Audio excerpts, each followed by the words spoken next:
Bum bum bum bum bum bum bum bum bum bum bum bum. The Peter Dislike Show.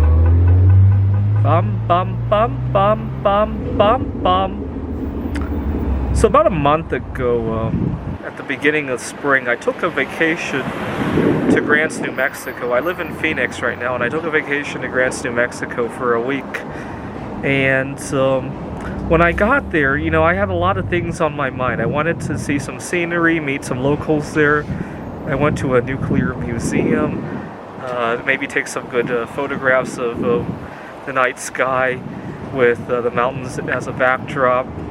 But you know what happened when I got there? Those were great things, by the way. None of those were bad. But the one thing that really did hit me like a breath of fresh air was that for the first time in a very long time, I woke up and it didn't seem like there was a ticking clock in the background. Now, what do I mean by a ticking clock? Well, the problem is that if I have something later today, like gig work or anything else, so I started a new job and I had orientations this week, and you know, let's say I have an appointment at 4 o'clock. By the time it's 1 o'clock, 2 o'clock, and I'm thinking about going to my favorite restaurant or making some art, you know, I can't really fire up the furnace unless I have a good amount of time for that stuff to cool down. I live with roommates, right? And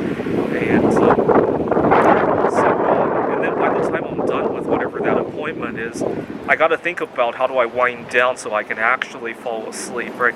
You know, I love green tea, but I can't drink it if it's 8 or 9 o'clock. I got something going on tomorrow. So you can see how even if I only have a few hours of work on a given day, the clock ticks 24 hours a day. And I didn't experience that when I was on vacation. It was like the clock turned off for the first time in like a year. And so I took away 2 lessons from that. Number one, you really don't have to travel anywhere to go on vacation, right? As long as you can turn that ticking time clock off.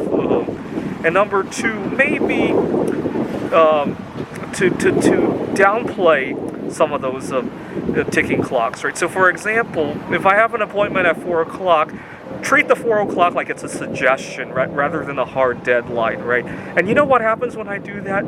Usually I make the appointment anyway. I was just thinking too hard about making the appointment, right?